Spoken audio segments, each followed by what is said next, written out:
എല്ലാവർക്കും ഒരു ഹായ്. ഇപ്പോൾ ഇന്നാണ് പോകുന്നത് ബാറ്റിൽ ത്രൂ ദ ഹെവൻ എന്ന ആനിമി സീരീസിന്റെ എപ്പിസോഡ് 145 ഓക്കെ. ഇപ്പോൾ എപ്പിസോഡിന്റെ ആദ്യം തന്നെ യുൻഷിനെ അവളുടെ സെക്ട് ലീഡർ ചെക്ക് ചെയ്യണം.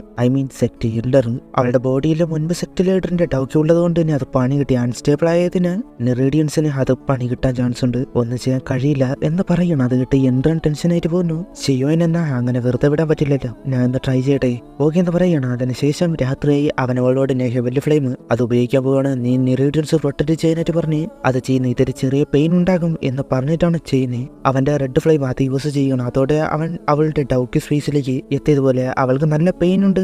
എൻട്രാൻ പോകുമ്പോൾ അത് തടയുകയാണ്. അതിനുശേഷം അവൻ അവിടെ കണ്ട് എല്ലാം മനസ്സിലാക്കി.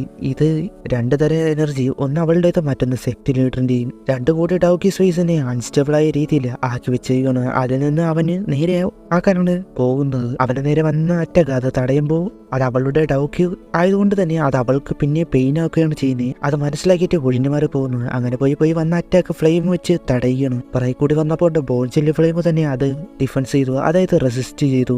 അതോടെ അവിടെ ഫ്രീസ് ആയി. ബോൺചില്ല് ഫ്ലെയിം വഴി ഒരു വഴിയുണ്ട് എന്ന് മനസ്സിലാക്കിയിട്ട് അവൻ നേരെ ആ ഫ്ലെയിം കയ്യിലെടുത്തിട്ട് ഉപയോഗിക്കണം. അതോടെ അവിടെ ഫ്രീസ് ആകാൻ തുടങ്ങി. അവിടെ മാത്രമല്ല ആ അൺസ്റ്റേബിൾ ഡോക്കി ആയിരുന്ന മൊത്തത്തിൽ അത് ഫ്രീസ് ആക്കി. അതിനുശേഷം അത് ഡിസ്ട്രോയ് ചെയ്യുകയാണ്. അതോടെ മൊത്തം കൂടി ഫയരമാക്കിയ ഒരു പ്ലേസ് അത് മാറി ഒരു ബ്യൂട്ടിഫുൾ ആയ പ്ലേസ് ആയിട്ട് മാറുകയാണ്. അതായത് അൺസ്റ്റേബിൾ ആയത് ഇപ്പോൾ സ്റ്റേബിൾ ആയി. അവൾക്കത് മനസ്സിലാക്കിയിട്ട് അത് ഫീൽ ചെയ്യാൻ കഴിയുന്നുണ്ട്. ബാക്കിയുള്ളവർ വന്ന് ചോദിക്കുന്നു ശരിയായി ഒന്ന് അതേന്ന് പറയുകയാണ്. അവൾക്ക് ഇപ്പോഴാണ് അത് ഫീൽ ചെയ്യാൻ കഴിയുന്നത്. ആ എനർജി ഫ്ലോ ചെയ്യാൻ അവൾക്കൊരു പില്ല് കൊടുത്ത് ഇത് യൂസ് ചെയ്ത് അവൾക്ക് കൺട്രോൾ ചെയ്യാൻ കഴിയും. അത് യൂസ് ചെയ്ത് കൾട്ടിവേഷനിലൂടെ ഗ്രാൻഡ് മദർ ഹുവാന്റെ ഡൗക്കി അത് യൂസ് ചെയ്യാനായിട്ട് പറയുന്നു. അതായത് റിഫൈൻ ചെയ്യാനായിട്ട് പറയുന്നു. അവളുടെ ലെവൽ റൈസ് ചെയ്യാൻ, ചിലപ്പോൾ അത് സെയിന്റ് ലെവൽ വരെ എത്താനും കഴിയും. അവൾ നന്ദി പറയുകയാണ്. ഫസ്റ്റ് എൽഡർ സെക്ട് ലീഡറിനെ രക്ഷിച്ചതിന് അത് നന്ദി പറയുമ്പോൾ അതൊന്നും കുഴപ്പമില്ല എന്ന് അപ്പോഴാണ് ബോൺചില്ലി ഫ്ലെയിം റിയാക്ട് ചെയ്യുന്നത്. ആ ബോൺചില്ലി ഫ്ലെയിം റെസിസ്റ്റ് ചെയ്യുന്നത് കൊണ്ട് തന്നെ പൂർണ്ണമായിട്ട് അത് ഇല്ലാതാക്കി. അവരോട് എനിക്ക് ലെവൽ ബ്രേക്ക് ചെയ്യാൻ ഒരു ക്വൈറ്റായ പ്ലേസ് ഉണ്ട്, അതിനൊരു സ്ഥലം ഉണ്ടെന്ന് പറഞ്ഞിട്ട് അങ്ങോട്ട് പോവുകയാണ്. അതിനുശേഷം മറ്റൊരു പ്ലേസിൽ അവിടെ ശെങ്ലി നിൽക്കുന്ന ചെയ്യുവാൻ അവന്റെ ഉള്ള ബോൺചില്ലി ഫ്ലെയിം അതിനോട് സംസാരിക്കുന്ന പോലെ ഓൾഡ് ഫ്രണ്ട്, നീ എന്നെ എൻ്റെ കൂടെ ഒരുപാട് നാളായിട്ടുണ്ട് എന്ന് പറഞ്ഞിട്ട് ഒരു സ്പേസിലേക്ക് പോവുകയാണ്. പലതവണ എന്നെയും ടീച്ചറിനെയും നീ ക്രിട്ടിക്കൽ ടൈമിൽ ഹെൽപ്പ് ചെയ്തു, രക്ഷിച്ചു. ഈ ഒരു ബ്രേക്ക് ചെയ്യാനുള്ള പ്രതിസന്ധി കൂടി നീ കടന്നു പോകാൻ ഹെൽപ്പ് ചെയ്യാൻ പറഞ്ഞ് അത് ചെയ്യാനായിട്ട് തുടങ്ങുകയാണ്. ഞാൻ നിന്റെ മാസ്റ്റർ ആകാൻ ആഗ്രഹിക്കുന്നില്ല. ഇത്ര നാളെ എങ്ങനെയാണോ നിന്നത് അതേപോലെ നീ അങ്ങോട്ടും ഇനി എൻ്റെ കൂടെ നിൽക്കണം എന്ന് പറഞ്ഞ ഹെവൻലി ഫ്ലെയിം അത് അവൻ്റെ ഉള്ളിലേക്ക് വീണ് അതിൻ്റെ ഓണറായിട്ട് മാറുകയാണെന്ന്. പുറത്ത് സ്നോഫോൾ പോലെ വരുന്ന ചെങ്ങിലും കണ്ടിട്ട് മുൻപ് ഇതവളൊന്നും കണ്ടിട്ടില്ല. ഒരേ സമയം തണുപ്പും അതേസമയം ചൂടും. ഇതൊരു സ്ട്രേഞ്ചായി ഹെവൻലി ഫ്ലെയിം തന്നെയാണ്. അത് കഴിഞ്ഞ് ഒരു മാസം കടന്നുപോയി. ലീഡർ വെൽഡേഴ്സും അവിടെ ഷിയോനെ വെയിറ്റ് ചെയ്തിരിക്കുകയാണ്. കുറെ നാളായല്ലോ, മേ ബി ഈ ലെവൽ ബ്രേക്ക് ചെയ്യാം, ചെയ്യുവാൻ പാടായിരിക്കാം. അവളാണ് അവിടെ മുഴുവൻ ഒരു എനർജി പോകുന്നത്. ഡാർക്ക് ക്ലൗഡും തണ്ടർ സ്റ്റോമൊക്കെ വരുന്നതും. അതുകൊണ്ട് ഒരു സ്കൈ ലെവൽ ഡൗക്കി ടെക്നിക്കിന്റെ ക്രിയേറ്റ് ചെയ്യാൻ കഴിയുന്ന ഒരു മെത്തേഡാണ് അങ്ങനെ ഒരു ഫെനോമിന അല്ലെങ്കിൽ ഒരു പ്രതിഭാസം. യുൻഷപ്പൻ പോയിട്ട് വരാന്ന് പറഞ്ഞിട്ട് അങ്ങോട്ട് പോവുകയാണ്. അങ്ങനെ പോകുന്ന അവിടെ ചുറ്റും എനർജി അത് അവന്റെ ഉള്ളിലേക്ക് പോവുകയാണ്. അവളോടെ എത്തി. അവനാകട്ടെ അവന്റെ ഡൗക്കി ഫ്ലെയിം മന്ത്രയിൽ ആ സ്പേസിൽ ബോൺചില്ല് ഫ്ലെയിം ഉപയോഗിച്ച് എവോൾവ് ആക്കാൻ നോക്കുകയാണ്. അവസാനം അത് കംപ്ലീറ്റ് ആയി. അതിന്റെ പവർ അവന്റെ ലെവലും ബ്രേക്ക് കിടന്നു. അവന് മനസ്സിലായി ബോൺചില്ലി ഫ്ലെയിം ഉണ്ടായിട്ട് ഫ്ലെയിം മന്ത്രയെ ലെവലിൽ എവോൾവ് ചെയ്യാൻ കഴിഞ്ഞില്ല.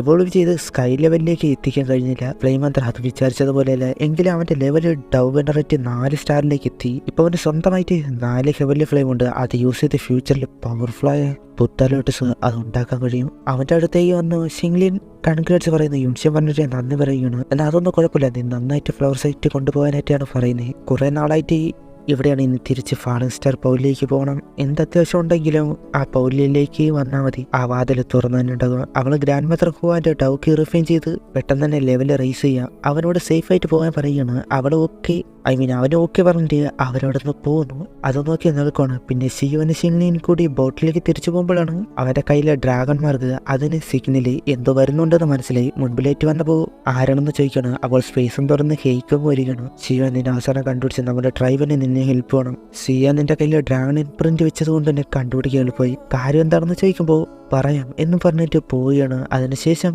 ഒരു പോർട്ടൽ വഴി അവർ മാജിക്കൽ വേൾഡായ ഡ്രാഗൺ ഐലൻഡിലേക്ക് പോവുകയാണ്. ഇതാണല്ലേ ഐലൻഡ്. ഷിയോനപ്പോൾ ഈ സ്പേസിലേക്ക് കയറിയപ്പോൾ ഒരുപാട് പവർഫുള്ളായ ഫീല് അവരുടെ ഫീൽ ചെയ്യുന്നുണ്ട്. മാജിക്കൽ ബീസ്റ്റ് വേൾഡ് എക്സിറ്റ് ചെയ്യുന്നതിന്റെ അതിശയം അവരോട് വരാനായിട്ട് പറഞ്ഞിട്ട് പോയി. അവരങ്ങനെ ഒരു സ്ഥലത്തെത്തി. അവിടെയുള്ള തേർഡ് എൽഡർ അതിനെ ക്രിയേറ്റ് ചെയ്യുന്നു. എന്നിട്ട് ഇതാണ് ഷിയോനോട് ഇതാണ് നമ്മുടെ തേർഡ് എൽഡർ ഗെയിംസിന്റെ പോയി ഡ്രാഗണിലെ ശൂലി.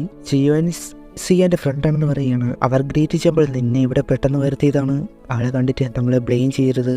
അവനതിന് അവളെന്റെ ഫ്രണ്ടാണ്, അതിന് ഷോയില് നിന്നെ തിരഞ്ഞെടുക്കണമെങ്കിൽ അവൾ നല്ലവണ്ണം നോക്കിയിട്ടുണ്ട്. അവൾ എവിടെയാണെന്ന് ചോദിക്കുമ്പോൾ വാ പോകാം എന്ന് പറഞ്ഞിട്ട് പോവുകയാണ്. ഞാൻ ഒരുപാട് നാൾ മുൻപ് വരെ ഒരു ഓർഡിനറി ഐഡന്റിറ്റി ആയിട്ടാണ് വിചാരിച്ചത്. അവളുടെ അച്ഛൻ ഏൻഷ്യന്റ് വോയിഡ് ഡ്രാഗണിലെ എംപറർ ആണെന്ന് കരുതിയില്ല. അവളുടെ അച്ഛൻ പെട്ടെന്ന് ഡിസപ്പിയർ ആയി, അതേപോലെ അവളും. എന്നാൽ നീയെന്ന് അവളെ തിരികെ കൊണ്ടുവരാൻ ഹെൽപ്പ് ചെയ്തു. സെൻട്രൽ പ്ലെയിൻ വെച്ച് നടന്നത് അല്ലായിരുന്നെങ്കിൽ ഇങ്ങനെ ഒരു ട്രൈബ് പിന്നെ കാണില്ലായിരുന്നു. അവൾക്ക് എന്ത് പറ്റുന്ന ചോദിക്കുമ്പോൾ സങ്കടത്തോടെ അവളുടെ എനർജി അവൾക്ക് കൺട്രോൾ ചെയ്യാൻ കഴിയാതെ മെയിൻ കാരണം ഡ്രാഗൺ ഫോണിക്സ് ഒറിജിൻ ഫ്രൂട്ട് എന്ന് പറഞ്ഞ് കാണിച്ചു കൊടുക്കണം. അതുകൊണ്ട് ഞെട്ടിപ്പോയി നോക്കുമ്പോൾ അവളവിടെ ഫ്രീസ് ആയിട്ടിരിക്കുന്നത് പോലെ ആ ഫോണിക്സ് ഡ്രാഗൺ ഫ്രൂട്ടിന്റെ പവർ അവൾക്ക് താങ്ങാൻ കഴിഞ്ഞില്ല. അത് ഓവർകം ചെയ്യാതെ അവളെ രക്ഷിക്കാൻ കഴിയില്ല. ഇത് തടയാതിരുന്ന് ചോദിക്കുമ്പോൾ ഇത് അവർക്ക് അത്യാവശ്യമാണ്. അർജന്റായിട്ട് അവർക്ക് ഏൻഷ്യന്റ് വോയിഡ് ഡ്രാഗൺ ചീഫ് വേണം. സിയാൻ മാത്രമാണ് ഇമ്പീരിയൽ ബ്ലഡ് ലൈനിലുള്ളത്. ഏൻഷ്യന്റ് വോയിഡ് ഡ്രാഗൺ ഡിവൈഡ് ചെയ്തു എന്ന് ചോദിക്കുമ്പോൾ അത് അയാളുടെ അച്ഛൻ കാണാതിന് ശേഷം ട്രൈബ് 4 ഫംഗ്ഷനായിട്ട് തിരിച്ചു. ഡ്രാഗൺ ഐലൻഡ് 4ആയിട്ട് സ്പ്ലിറ്റാക്കി. വോയിഡ് ഡ്രാഗൺ റോയൽസ് ബാക്കിയുള്ള 3 ഐലൻഡും കൺട്രോളിലാക്കി. അവർ ചേർന്നു വന്നു. അവരുടെ ഡിഫൻസ് സ്ട്രെങ്തും ഓരോരുത്തരെ വെച്ച് അത്ര വലുതല്ല, എന്നാൽ അവർ ചേർന്ന അത് വലിയൊരു അറ്റാക്കിനെ തന്നെയാകും. സിയാൻ ഇമ്പീരിയൽ ബ്ലഡ് ലൈന് കിട്ടിയാൽ മാത്രമേ ആ പവർ യൂസ് ചെയ്ത് ശരിയാക്കാൻ കഴിയൂ. അതിനാണ് നിന്നെ വിളിച്ചത്. ഒരു ഹെവൻലി ഫ്ലെയിം യൂസ് ചെയ്ത് മാത്രമേ അതിനെ സ്മെൽറ്റ് ചെയ്യാൻ കഴിയൂ. അത് ടോപ്പ് 10ലുള്ള ഹെവൻലി ഫ്ലെയിം തന്നെ വേണം. അതോടൊപ്പം വിശ്വാസമുള്ള ആരെങ്കിലും വേണം. അതുകൊണ്ടാണ് നിന്നെ ആയിട്ട് വിളിച്ചത്. അവനോട് റിക്വസ്റ്റ് ചെയ്യാണ്. എന്നാൽ അവനോട് സിയാന്റെ ഫ്രണ്ടാണ്, എന്നെ എങ്ങനെയാ അവളെ രക്ഷിക്കും എന്ന് പറഞ്ഞിട്ട് അവൾ പോകാൻ നേരം പിരിയുന്നതിന് മുൻപ് അവനോട് പറഞ്ഞത് ലാലോചിച്ചിട്ട് സിയാൻ നിന്നെ ഉറപ്പായി സേവ് ചെയ്യും. പിന്നെ കാണിക്കുന്നത് വേറൊരു പ്ലേസ്. അവിടെ സീക്രട്ട് മീറ്റിംഗ് എന്ന പോലെ 2 പേര്, ഒന്ന് ഈസ്റ്റേൺ ഐലൻഡ് അതിലെ മാനിയൻ എന്ന പേരുള്ള ഒരാൾ നമ്മുടെ ഐലൻഡ് ജോയിൻ ചെയ്യാമെന്ന് സമ്മതിച്ചു. എന്നാൽ നോർത്തേൺ ഐലൻഡ് ഇതുവരെ വന്നില്ലല്ലോ എന്ന് വെസ്റ്റേൺ ഐലൻഡിലെ ഷാവോനോട്. അങ്ങോട്ട് ഒരാൾ വരികയാണ്. ഒരുപാട് വെയിറ്റ് ചെയ്യിപ്പിച്ചാലേ നമ്മുടെ നോർത്തേൺ ഐലൻഡ് ആർമി ഫുൾ വന്നിട്ടുണ്ട്. അതിന് ഷാവോ എപ്പോഴും നിങ്ങൾ തന്നെയാണ് ലേറ്റ് ആകുന്നത്. അതിന് അയാളുടെ പേര് ക്യുങ്യാൻ.